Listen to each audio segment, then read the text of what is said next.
Welcome to this live event on the broken promises of green finance with investigative reporter Stefano Valentino and Giorgio Michalopoulos. Green finance was supposed to be one of the solutions to help us combat global warming, and in a smart way, by rewarding projects that serve the environment and at the same time social goals, a kind of win-win for both economic development and sustainability.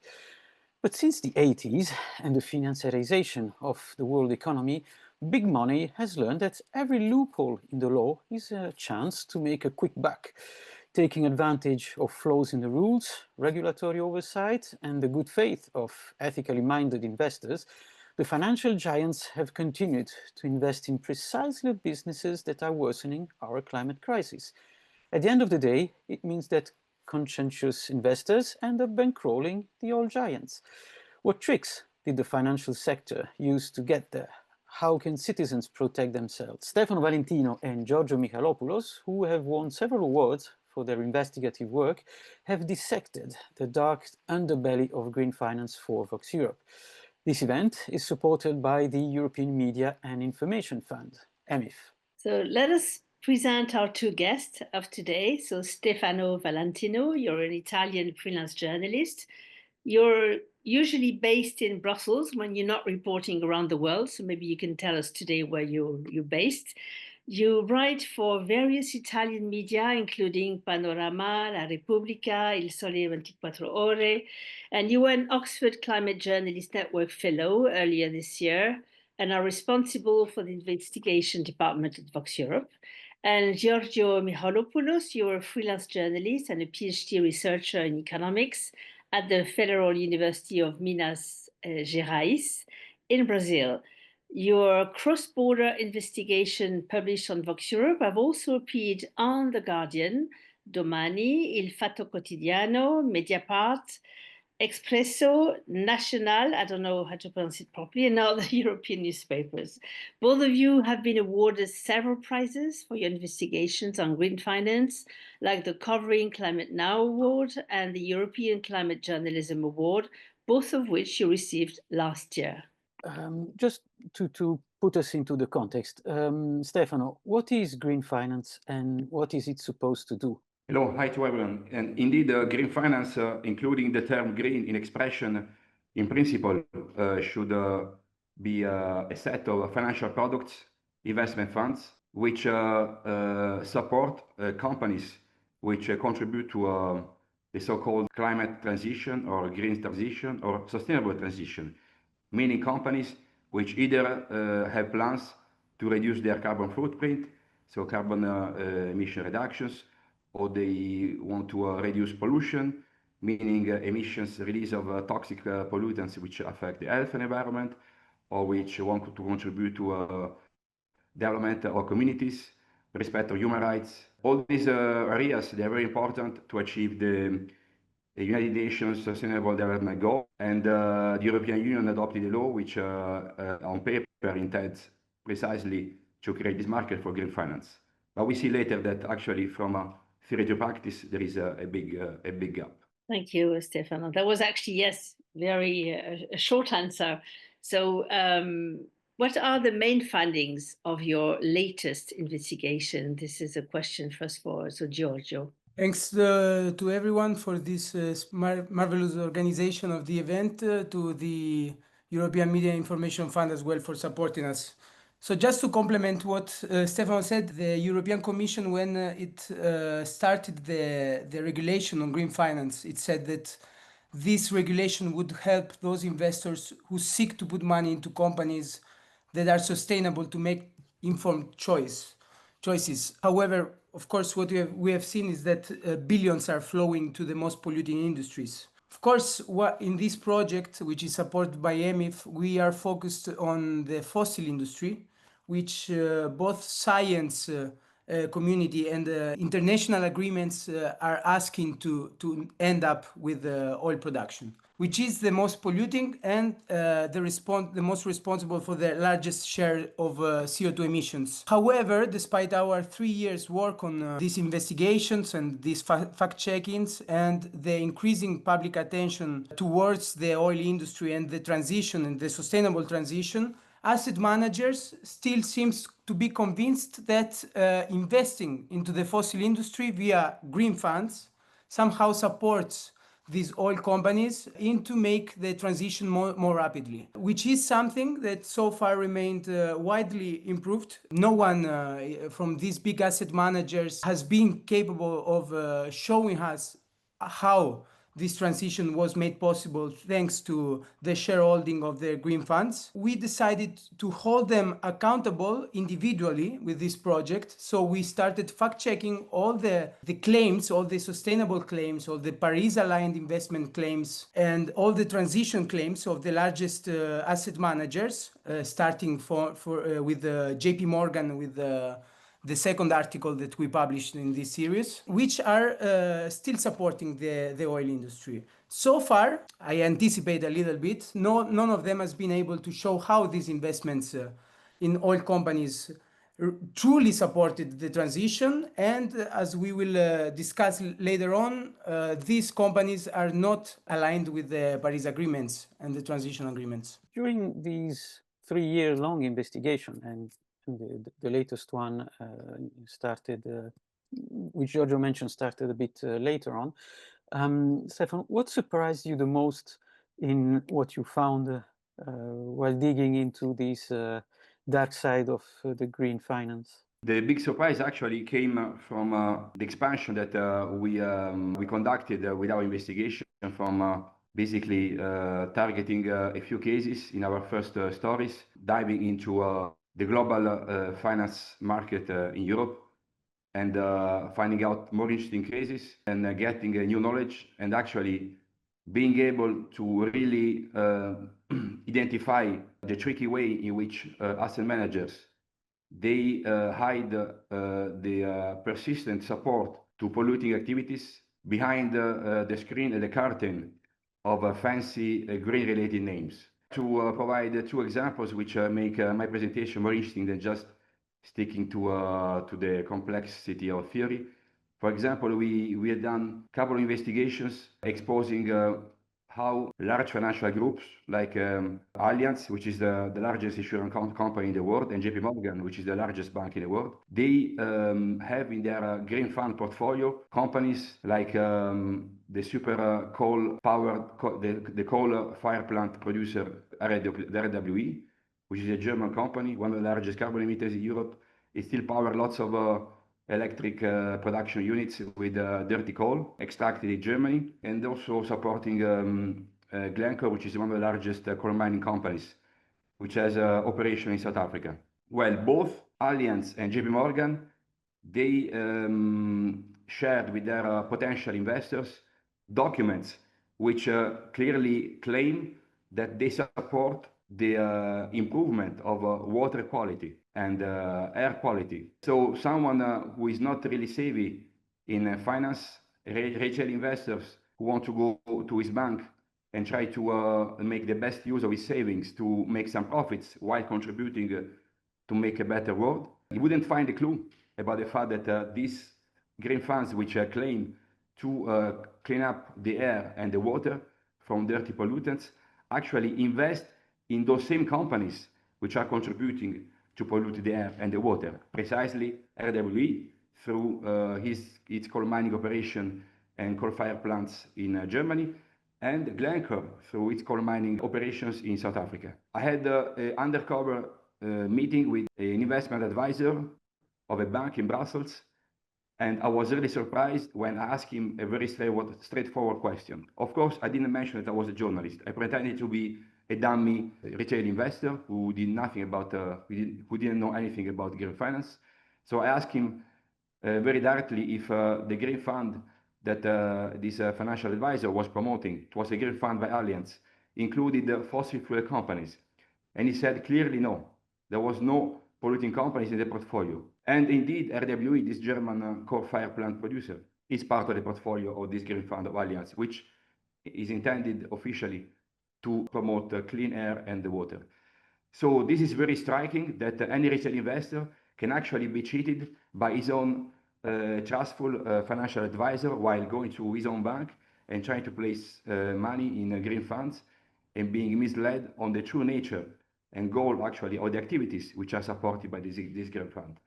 This was a more interesting surprise ahead. I think there are many more occasions where we can be still surprised through having other undercover meetings with financial advisors. Thank you, Stefano. Maybe you've already partially answered my question, but maybe, Giorgio, you can add some precise examples. So how did you manage to find out that the so-called green investments offered by JP Morgan in particular were actually not respecting at all the Paris Agreement? So we started from the misinformation, what we call misinformation chain, which is starting from corporate websites. In the specific case of JP Morgan, we have observed that the investment firm in around 2020, 2021, they started to show great commitment towards the Paris Agreement, towards reducing emissions, towards net zero, ESG, and so on and so on. So they promised that this would be reflected in their investment and financing strategy. However, if you're investing into highly polluting companies like fossil companies with your green portfolios, then it should mean, if you're Paris aligned, that you are convinced that these fossil companies are on the right path to respect the Paris Agreement. Right afterwards, we contacted the research organization Carbon Tracker, which is one of the leading on tracking companies' CO2 emissions, and we verified with them not only that the most fossil companies in which JP Morgan asset manager is investing have poor climate targets, but also that none of them is Paris aligned. And this is proven by data. And if you go into the article that we published, and I think Sarah shared with you in the chat, you'll see that we merged our methodology on tracing green investments into fossil companies with their methodology of tracing the quality of the company's climate targets and if they respect the Paris Agreement. And you will see a beautiful table that was done by Gianpaolo, which shows the merged methodologies demonstrating how these companies are not respecting the climate targets set by the Paris Agreement. I think it was a complex work, but eventually readers can benefit from this rigorous approach because you can directly have the instrument to check if those investments are truly green and Paris aligned, as the companies are claiming into their websites and their corporate documents. Hey, thank you, Giorgio. There's a first question from the audience by Tushar Saini. Hope I pronounced correctly the name. So would it be accurate to say that countries with weaker governance structures tend to host a higher number of carbon offset projects? We are actually starting doing research on carbon offsets. We are observing that fossil companies use a high quantity of carbon offsets. Most of the times, or often, at least from our evidence, from the Eni case, which is an Italian oil giant, we have seen that they are using carbon offsets to compensate their emissions, which they promised to the market to reduce with their sustainability-linked bond. And actually, Tushar helped us. Tushar is the researcher who made the question, helped us analyze a little bit the carbon disclosures from Eni. Well, in that case, Eni bought carbon credits to offset their emissions from some projects in Africa. I don't remember exactly which ones. We will take the article. But I think there is a lot to be done, but we are observing that most of the carbon credits come from African countries. Maybe, Tushar, you will have an answer as well, because I know he's researching on that. He will publish a paper. Okay, thank you. So you mean that Eni has used green finance to buy carbon credits to offset its emissions? In 2023, in January, Eni issued a sustainability-linked bond which was marketed in Italy for sustainable activities, to finance sustainable activities from Eni. Actually, what we have discovered is that Eni potentially could use 100% of those funding for fossil extraction. And in the meantime, while they were issuing the bond and right after, they bought some carbon credits to offset their emissions that in order they promised to the market to reduce. So that it's very possible that Eni is using those funding to nominally reduce their emissions, if that makes sense. Okay. And this is legal? Because it is an unregulated market, it's a voluntary market.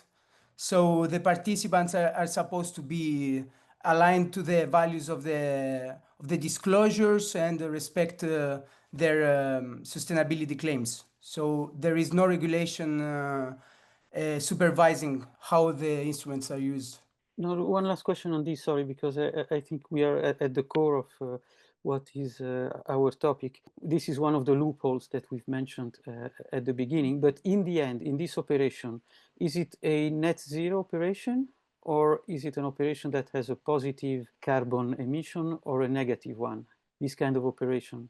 That is an issue that we are touching also with the next articles. What is net zero? It's a broad definition and everyone can interpret how is achieving the net zero. For example, for fossil companies, we have three kinds of emissions according to international taxonomy of emissions of fossil companies, which are scope 1, scope 2, and scope 3, being the scope 3, the indirect emissions from the purchasing of the oil from other companies, the most important for a company like Eni. In that case, Eni promised to the market to reduce the lowest quota of its emissions, which are scope 1 and scope 2. I will not enter into technicalities right now, but in the article everything is explained. And nevertheless, they are promising to reduce some emissions which are not so relevant for their activity, but they are still buying carbon credits to reduce them nominally. So they are doing basically nothing to reduce their emissions practically. Actually, I have a question also for you, Giorgio, but Stefano, I think you can also answer it. As far as the citizens are concerned, the citizens who were investing some money, what tools do they have to check whether an investment is actually truly green or if there's some kind of greenwashing? How can they find out, really?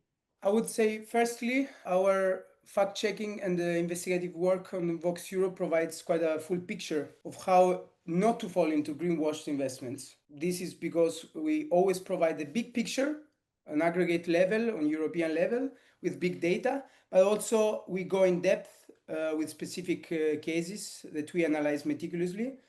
So if you're a citizen investing some money into a green fund and want to check whether everything is clean, you can start by reading our articles. Then what I would say is that the EU regulation on financial markets after 2008, the financial crisis, much focused on transparency. These regulations are problematic. They have loopholes and gray areas, but as a retail investor, you should always receive all the information required, which is a lot of information. So if you really want to know what's up with your money, you should carefully read all the documents provided by the investment consultant. Read them carefully, take your time, and make questions. Then, if you find anything strange, send an email to Voxeurop and us, and we will...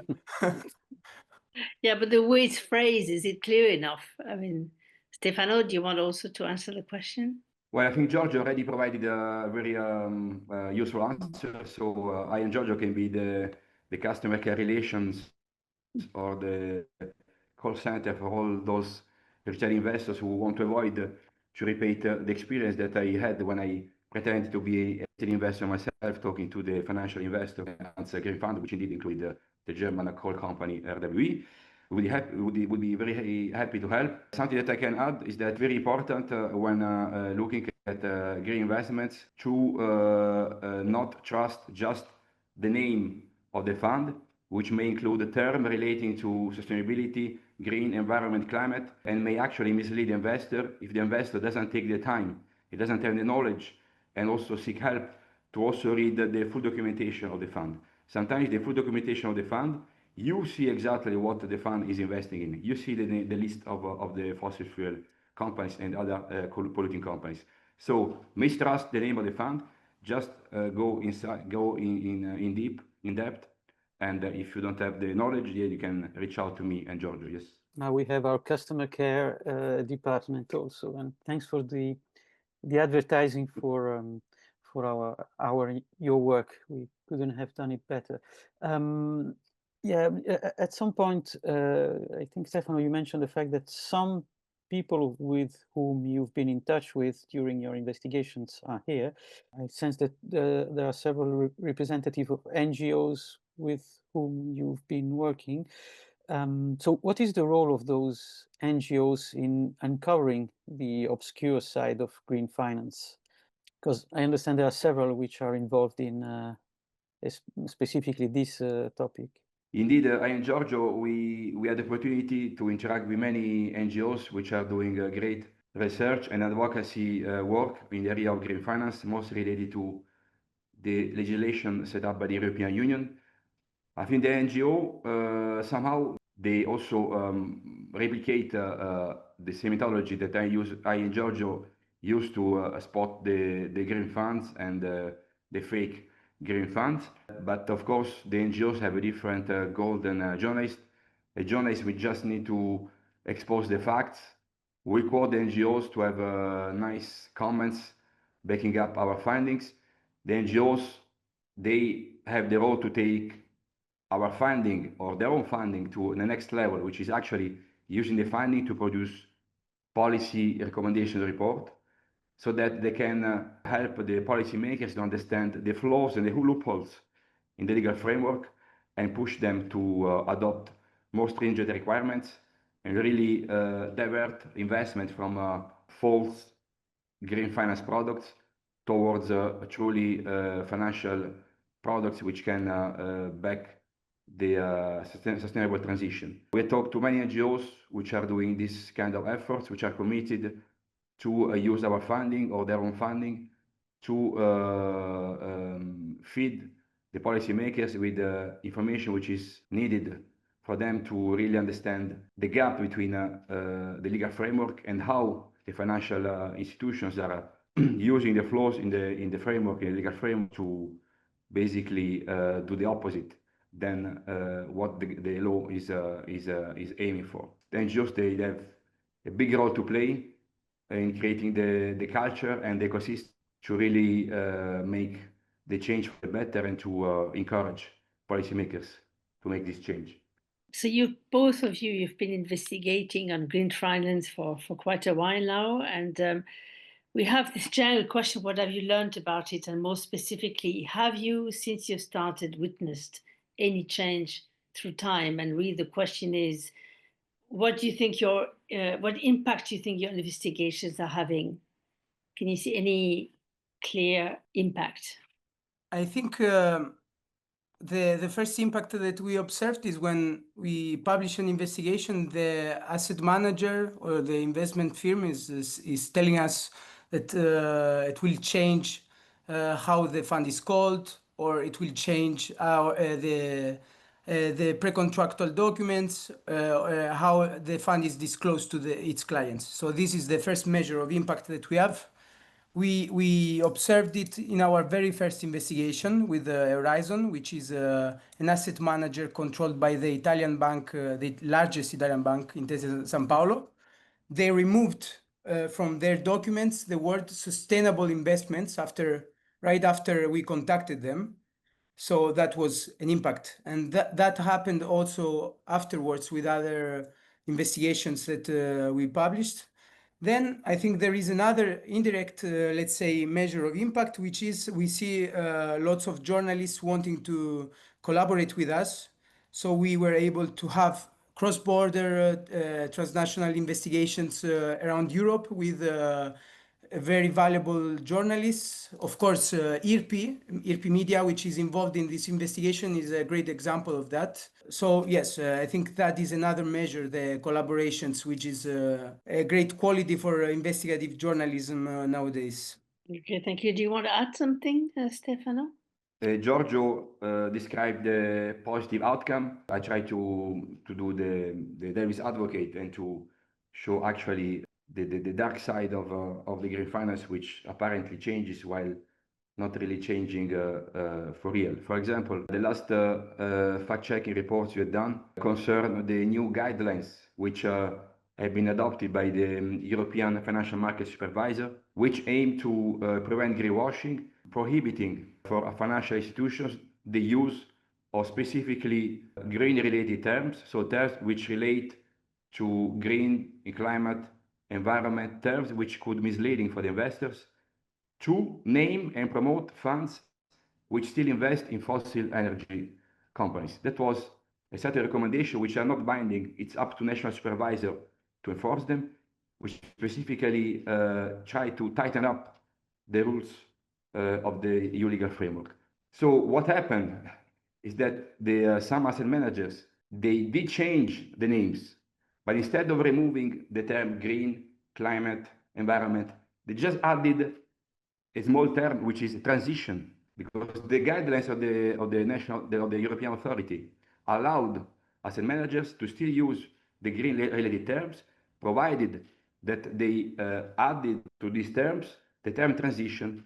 Why? Because the fund which have transition in their names, supposedly they are pushing the fossil energy companies in their portfolio to actually implement a credible transition plan to decarbonize their activities. But that actually is on paper, because what we found out through our fact-checking reports is that many of these transition green funds, they are still investing in fossil fuel companies which have no credible transition plan. Those asset managers, they are not engaging during the general assemblies, the annual assemblies of this fossil energy company, to the company themselves, to push them to decarbonize their activities, telling them, hey, if you don't sell your gas and oil fields, we will stop investing in your companies. They don't do that. So they have transitioned their name, but they're not pushing the companies to do transition. So the asset managers, they change the names, but they're still greenwashing. So the change was just in the external form, but the actual portfolio is still the same. So this is something that we learned, that things change sometimes without actually changing, and as a manager, still actually circumventing the true goal of the EU legislation. Thanks. Well, speaking of EU legislation, there's a question by Max Kretschmer from the audience. And Max is asking, the upcoming Sustainable Finance Disclosure Regulation, the EU regulation that aims at increasing transparency in the financial sector, the reform of the SFDR is expected to introduce new product categories. In your view, Stefan and George, will this finally bring clarity for retail investors, or will gaps in compliance and weak national enforcement undermine the framework? What is the level of compliance currently, and do you expect the SFDR to impact this? The current EU legal framework, although full of flaws, actually sets the requirement that could empower the national authority, supervisor, to actually investigate and sanction cases of greenwashing. The thing is that as long as supervisor, they play the game of asset managers to support the champion of finance of their own country, rather than protecting the investors, whatever law you adopt, even the new revision of the EU regulation, transforming the transparency requirements into product categories, will not work. I mean, the law works if there is an agency which is enforcing the law. You kill someone, there is nobody which convict you for a homicide and murder, then you are not going to have any consequence. And so far, the supervisor, unfortunately, they turn a blind eye on what's going on. We remember that during one of the latest investigations, always on Allianz, we found that the national supervisor are actually bouncing back and forth between them the responsibility. Allianz is a German asset manager. It has a green fund, which is domiciled in Luxembourg, and the product, this green fund, is also sold in Belgium. Well, neither the Belgian supervisor or the German supervisor or the Luxembourg supervisor we got in touch with confirmed that they were responsible. They were saying that the other one is responsible. So there is not even coordination among the supervisor. So how the regulation of the European Union can be implemented if there is no clear understanding on what is the supervisor which should investigate and sanction greenwashing cases. Sorry to be so pessimistic. That's the result of our 3 years of investigation, which show us the dark side of green finance. Maybe Giorgio has a more bright and optimistic answer. I don't know, you will tell me if it's bright. On the first part of the question, there is the transparency issue. So every regulation on sustainable finance from the EU is based on transparency. It's not substantial support for sustainable finance. So introducing some categories and sectors that should be receiving those investments. So the transparency issue is quite useful when you want the full information. However, we have been talking with experts and so forth, but the outcome is that at the end of the day, the retail investor will be receiving hundreds of pages of documents in the moment of the investment decision, and often he or she does not have the time nor the knowledge to read all those documents. So the current reforms to the SFDR, I understand that they should add some more categories of green investments to the Article 6, 8, and 9. So my first sub-question would be how would this increase the amount of information, transparency, and documents that the retail investor will receive? So this would raise an issue of clarity for me. And then when we did our first investigation, we were discussing with some national supervisory authority. So we often interact with the European Supervisory Market Authority, the ESMA, and they are very clear, they are very well prepared. But the supervision of the individual funds domiciled in each country pertains to the National Supervisory Authority. And I remember we published the first investigation, I think in 2023, right? And when I was discussing off the records with a spokesperson from a national supervisory authority, he told me that they were still studying the SFDR at the moment of when we published the investigation, and they should have supervised some funds. Okay, so I wonder if they were in 2023 studying the SFDR, what will happen now that maybe they understood the old regulation? What will happen if there is a reform? But this is a more provocative maybe to think about.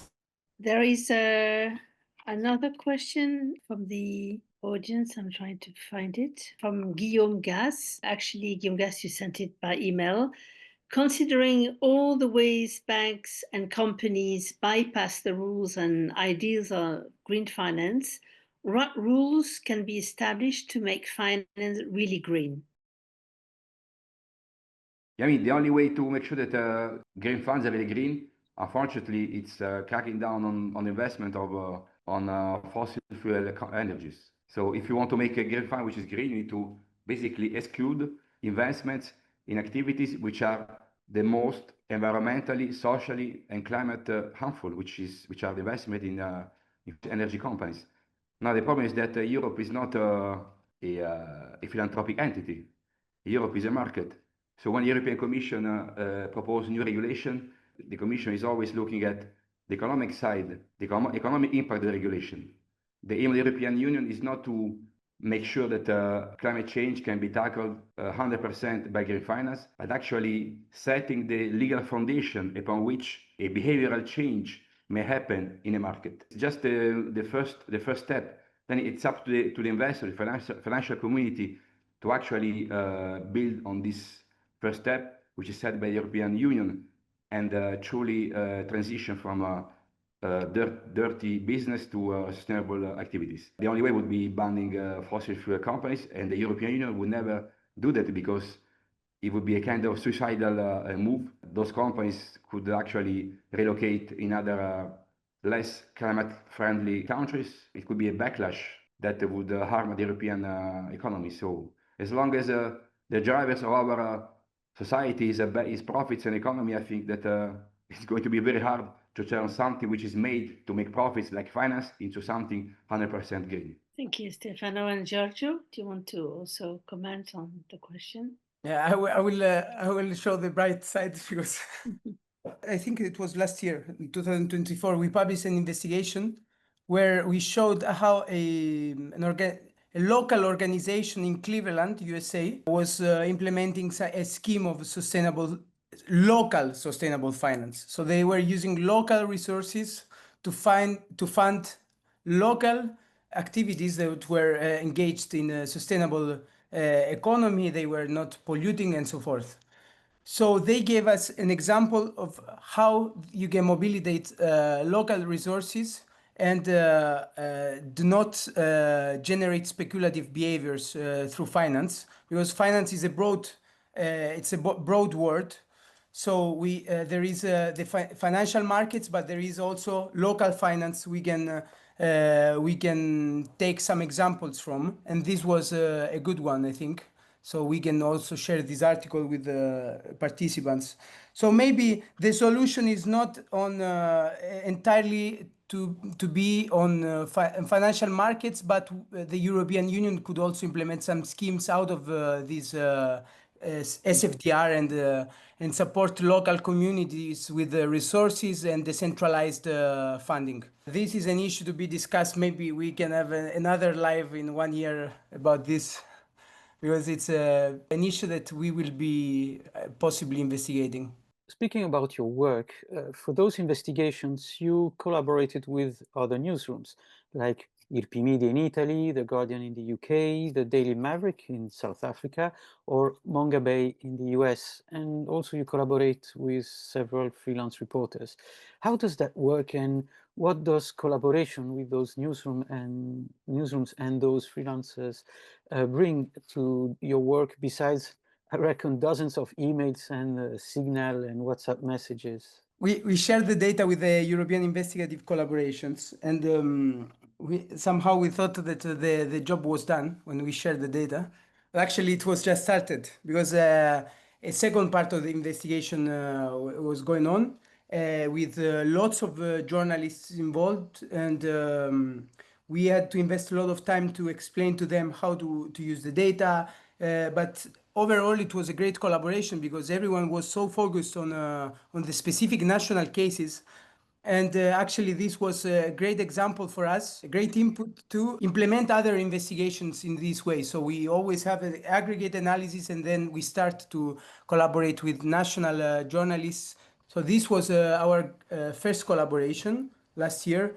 Then afterwards, we started collaborating with the Bureau of Investigative Journalism and the Daily Maverick on the JP Morgan case that Stefano discussed before. Now we are working on this great project with IRPI Media, and we had this more or less the same approach. We provided our methodology, we provide the dataset, and we are collaborating together to find stories and fact-checking cases for this project, and it's going quite well. As you can see from the articles, we are finding lots of insightful cases. And of course, stay updated on Voxeurop, because we have other cross-border investigations coming soon. What are the perspectives, in your opinion, of this kind of funding?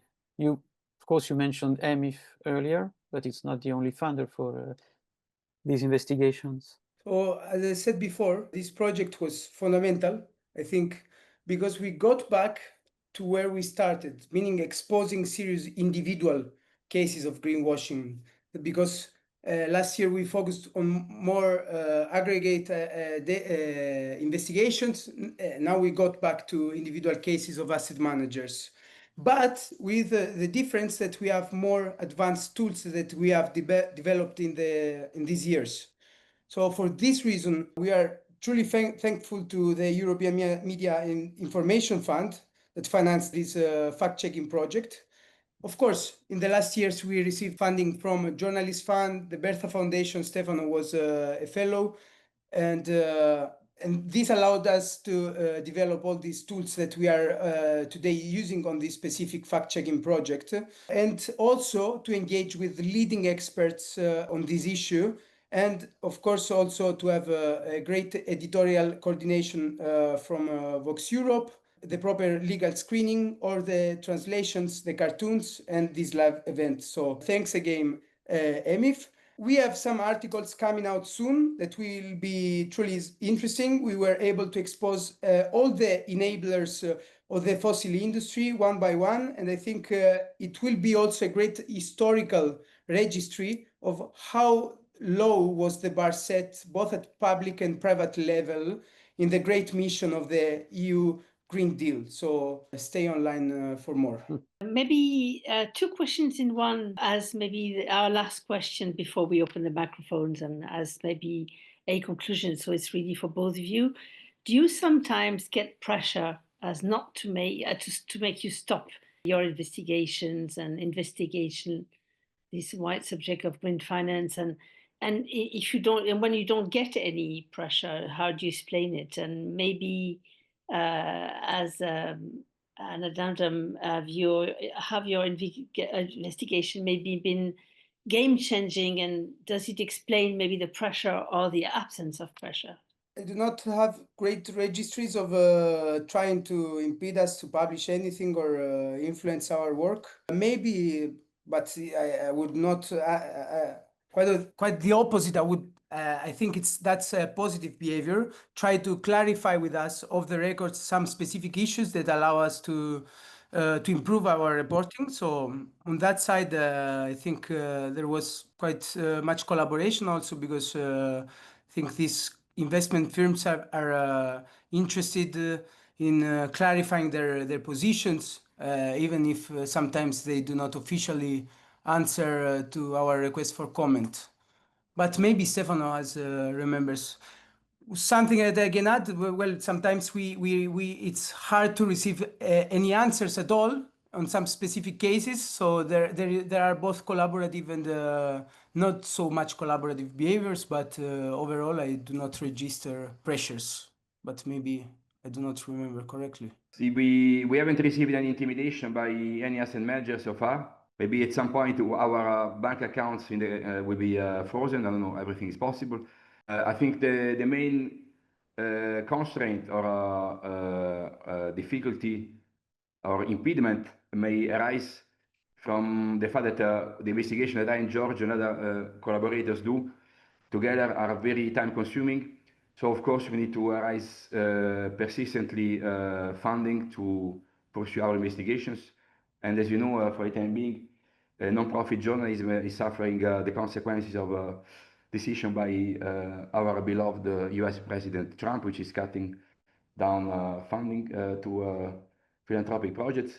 The only intimidation I received was not by banks, but by one of the investee companies, one of these polluting companies in which the green funds are investing, which is Glencore. When I went to South Africa to report on the environmental impact of Glencore in the coal-rich province of South Africa called Mpumalanga, I tried to take photos and videos of Glencore coal mines. I was in the main road, in a public space, and although being outside of the concession, so I didn't trespass the concession, I was tracked down by Glencore security agents, which told me that even the public road is owned by the private company, so I couldn't be there to take any photos and videos, and I had to leave the place. I was lucky enough they didn't erase the photos and videos I had taken from my SD card. Besides that, we didn't receive any intimidation. I think it's much more dangerous to do a journalism when you go to the field. I happen to do in South Africa, and as we really want to do even more in Georgia in the future, than when you are safely set behind your desk at home, where nobody can actually harm you, except for hacking attacks on your database. Thanks again, everyone, for joining today. Yeah. And yes, be in touch. As Giorgio, Stefano mentioned, there will be plenty more articles coming on this project and others. So just yeah, stay in touch. And thanks again for all of you supporting us in one way or another.